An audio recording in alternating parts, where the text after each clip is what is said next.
Hi, I'm Mahala Fry, and this is Annie Clark, and we're from the Fairy Human Relations Congress, Global Congress now. And we're here to show you how to build fairy houses, or Annie is. Annie's one of my favorite. Authority is not the right word to use when you're talking about fairies, but Annie's one of my favorite people that has the most information about fairies that I've ever met. So, thank you. So the focus will be a little bit more on fairy altars, but they can end up being homes for fairies too. And there's fairy altars that you can have outside and inside. I have lots of them. You don't need to have just one.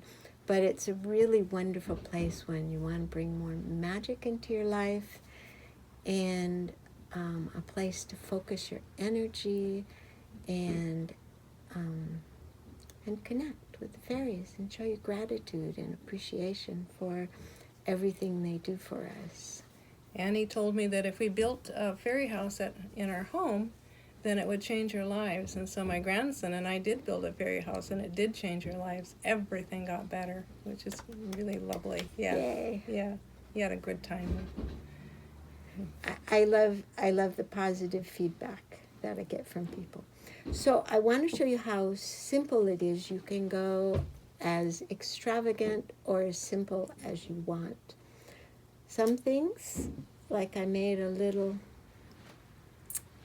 bonsai, and you always want to ask trees if they want to be in a bonsai, because not all of them do. But I'm surprised at how many of them love the idea of being in a bonsai and then getting to spread further. So this is just a tiny little hawthorn tree, which is heart medicine. And there's all these wonderful little ferns.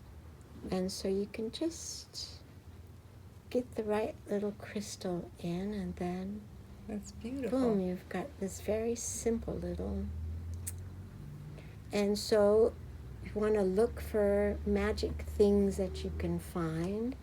Here's a rock that I found. I don't know if you can see it. To me, it looks just like an owl. The eye and the two little ears. And so when you find magic things like that, bring them home. You can also take rocks that you like the feel of and wrap them. Oh, how wonderful. And this is a piece of driftwood that had some little shell beings stuck onto it. So these always make wonderful little towers. So I got a massive moss, and it's nice to get different kinds of mosses. Of course, this works better outside, but you could have it inside and then just mist it, and then put some little crystals in it, and maybe get some berries, red berries, and especially this time of year, sprinkle red berries in it, and pretty soon it starts to look magic. Another thing you can do, I take cans that are pretty on the inside and I cut both sides out. And then you peel off a piece of this stuff and you can wrap it around, and then you've got this great little cave. And I've actually put these in the garden, and they make great little homes for frogs and moths and things. I made one where there were two, and then inside there were little tables and chairs and little acorn cap bowls and stuff. So that was fun to do. Lovely. So, and you can get, this is a woven basket. So you can have something like this to make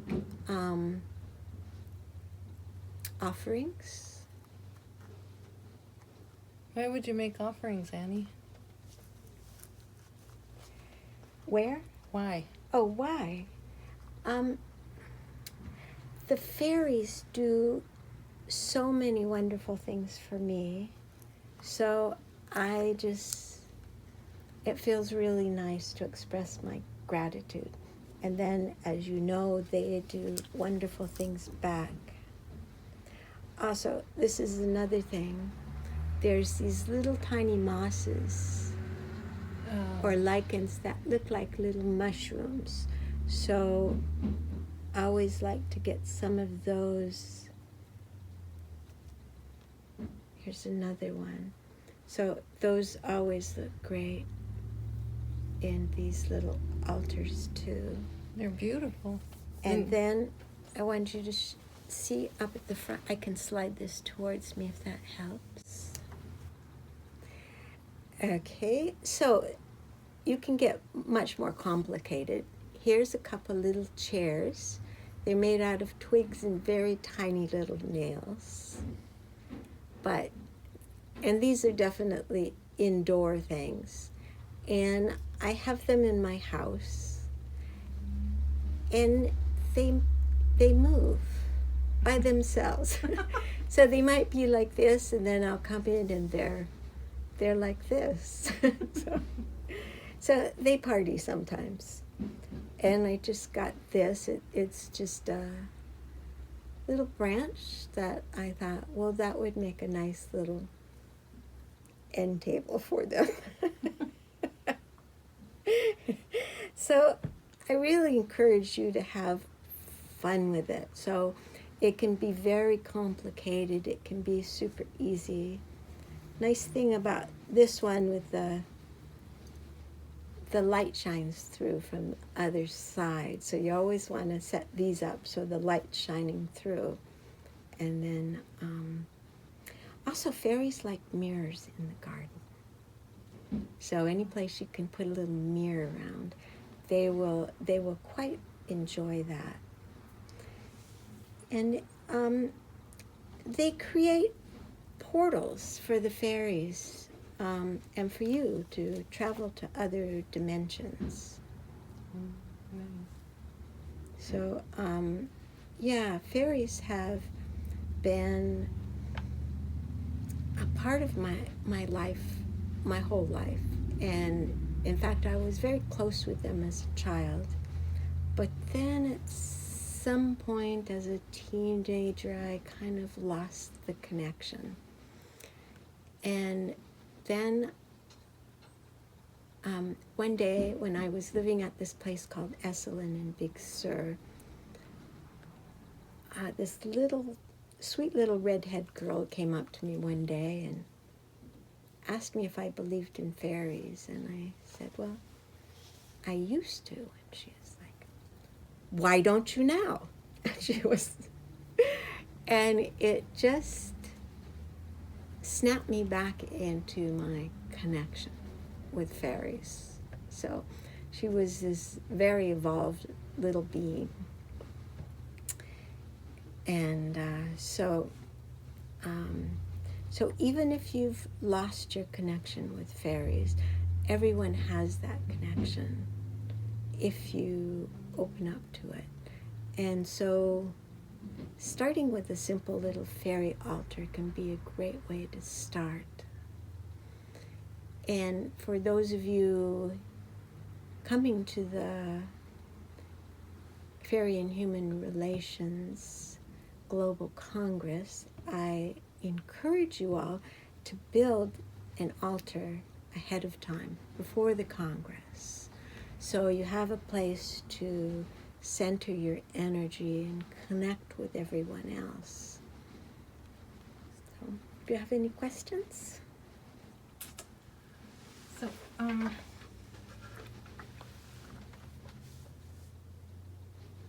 So when you first started reestablishing your relationship with the fairies, did you know to build fairy altars?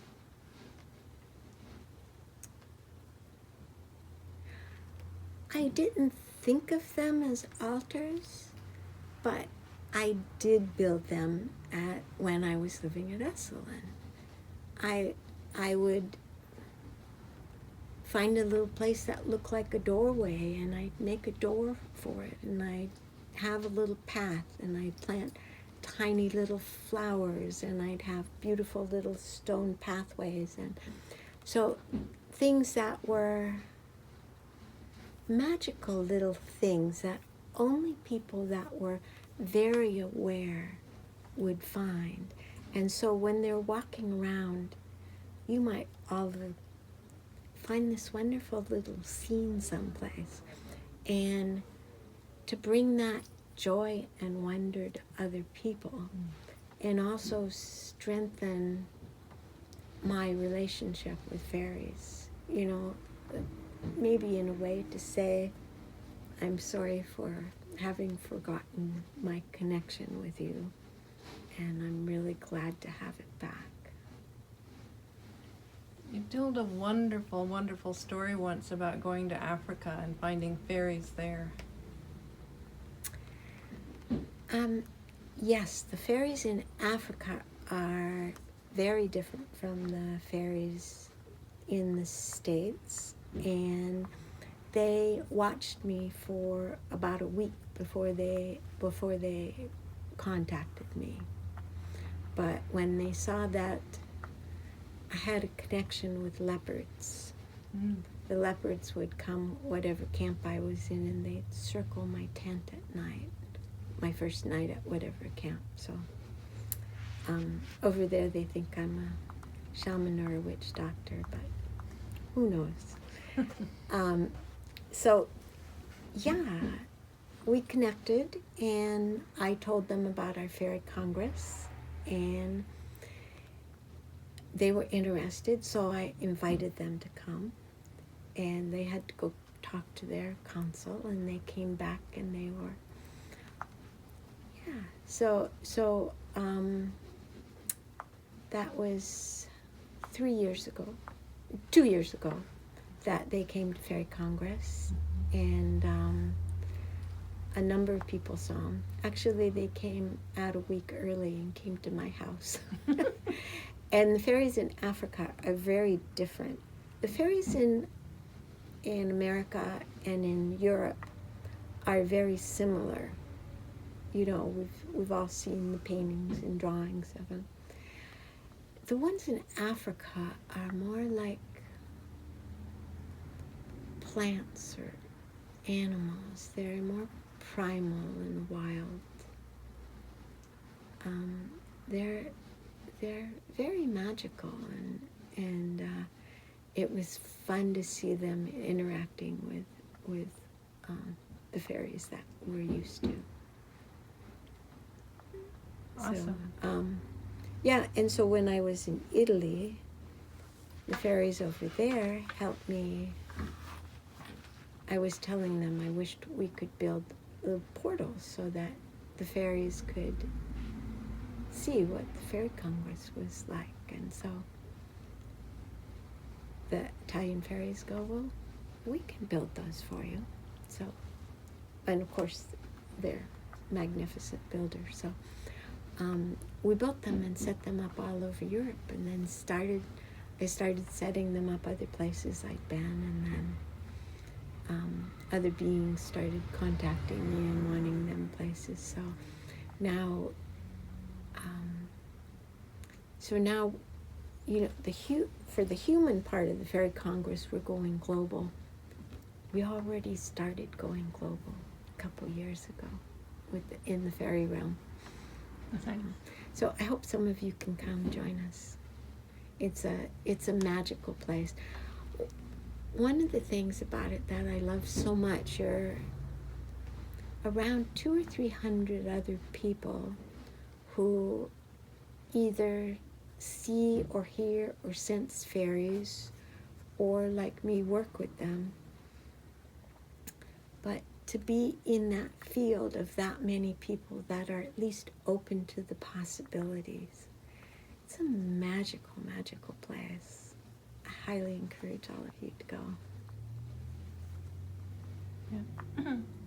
It's going to be different this year. We're we're presenting online, right? Yes, it will be very different. It will be in middle of January, and but we're on Facebook, but we're also starting another thing, so you will be able to connect with other people that are into fairies or dragons or whatever, and you can find other people in your area, or if you're going to travel, you can find people in other countries, so you can connect with them or find out where are the magical places to go. So we will continue to do this, and it's not just a one-time event. We're creating a community that will be ongoing and have that support and that connection all year round. So it's very exciting.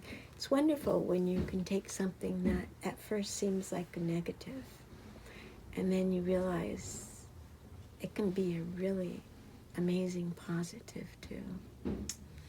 So yeah, let's all bring more magic into our lives. So this is about fairies and fairy houses, but the Fairy Congress is also inclusive, and it includes other beings as well, right? Yes, the fairies, elves, gnomes, Sasquatch, dragons. There's a wide range. I think there's supposed to be more kinds of fairy beings than there are insects. So those numbers are enormous. So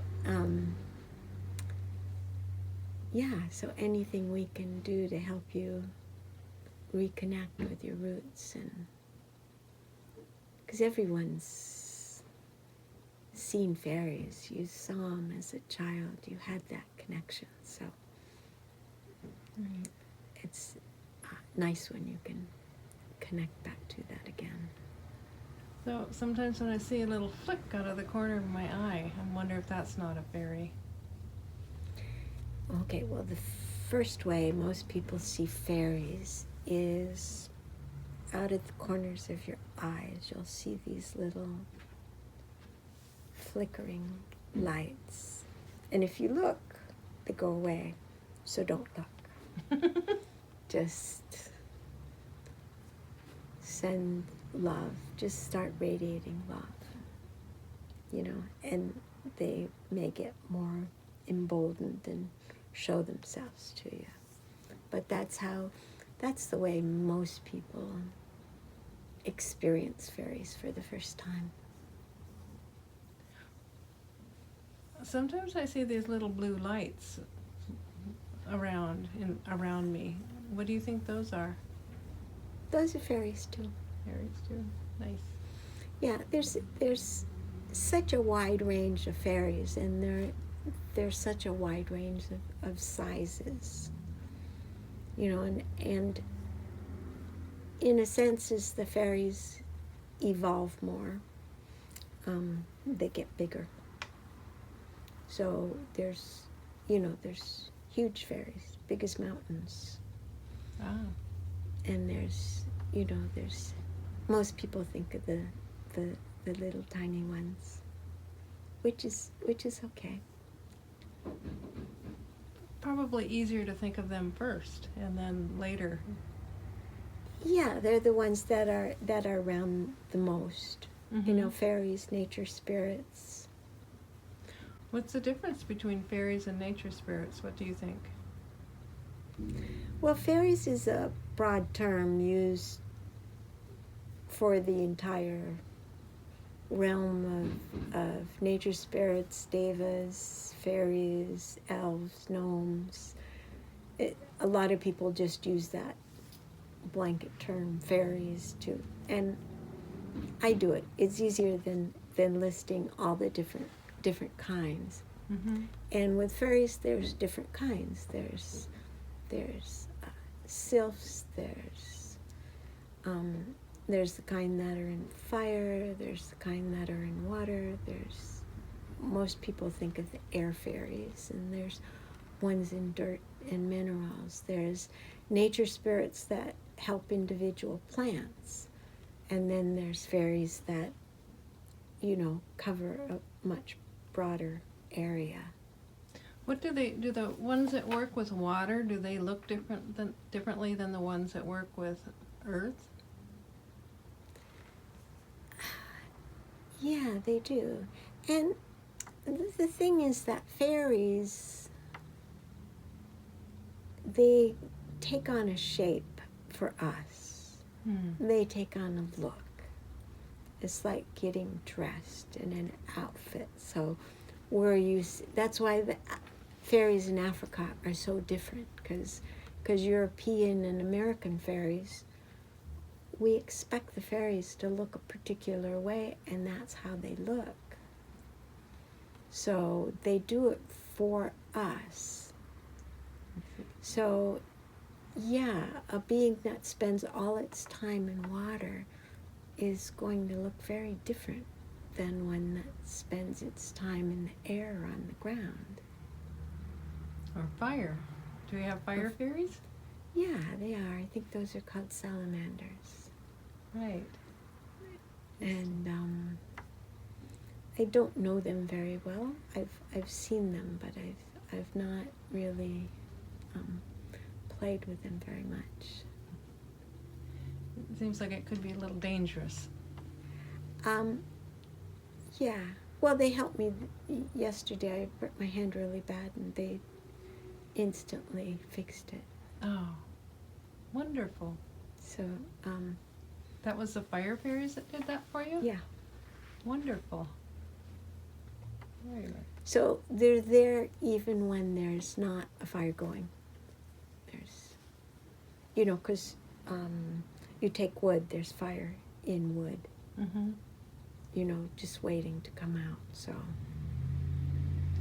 Fantastic. Cool.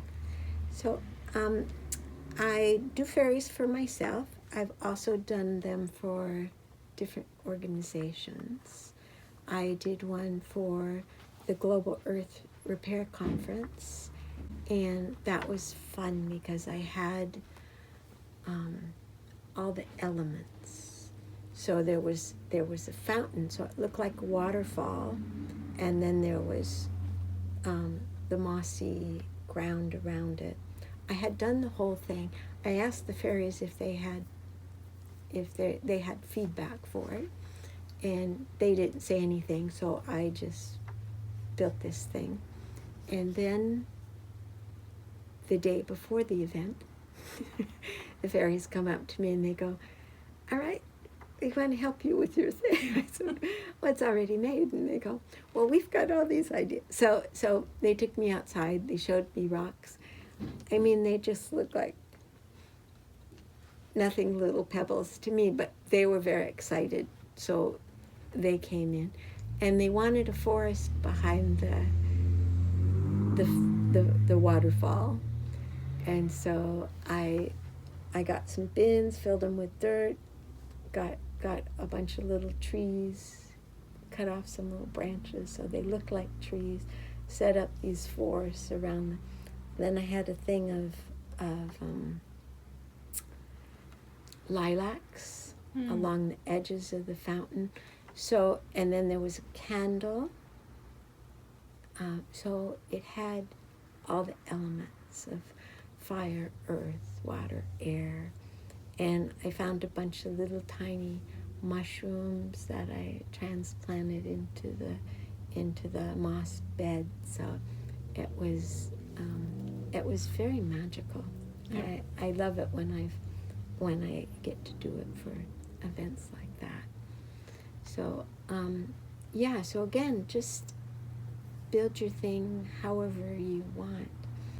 Okay, a few more examples. You can do an altar all out of rocks. So when you find those magic rocks that are heart-shaped or have a spiral or just something very magical, you can even paint sacred symbols on a rock. Take all those beautiful rocks you've found and make fairy altar. Make crystals into a sunburst. with something magical in the center of them. Sometimes I'll use old bird nests. And for those that live in the snow, you don't have to wait till spring. I go out and I build snow bunnies. So I started with one snow bunny, then the next day I went out and built another one, and I just kept going back out and building more until I had 5 snow bunnies. So, and I've done that whenever we get snow now. I build snow bunnies. So you can please use my idea if you want, or you can come up with something. But snow bunnies look really cute. And you can also take a log. I like to do like different heights of log. So just a section of log about this big with the bark still on it.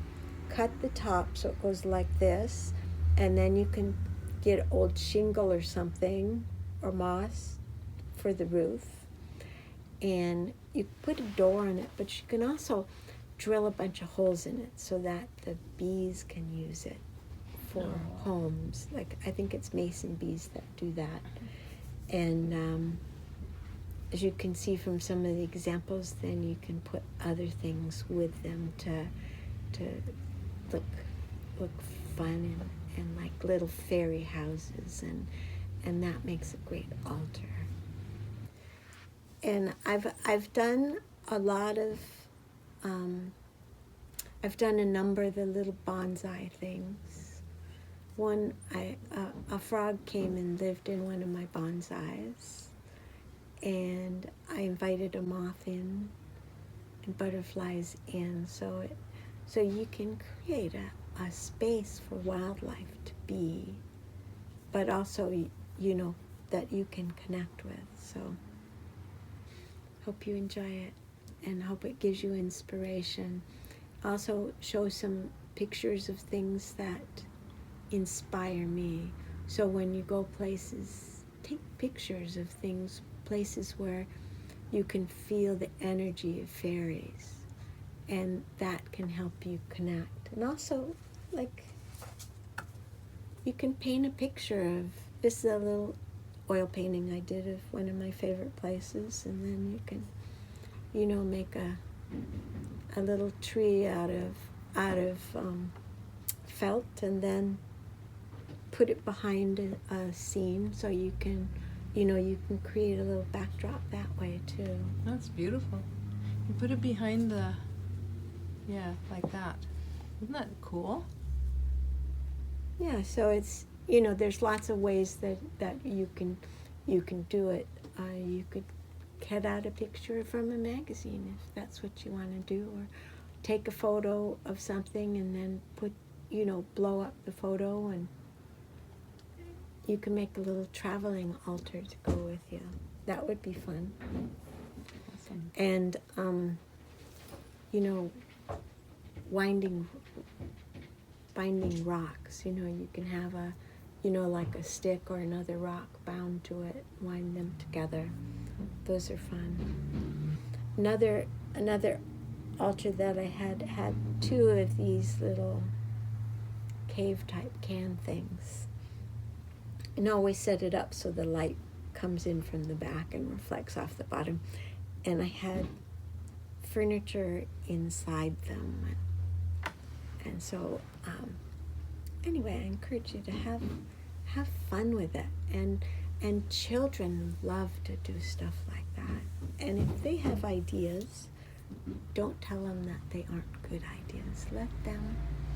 Let them build their own fairy altars, and you build your fairy altar. So you can either do it together or separately, but encourage them to have that connection.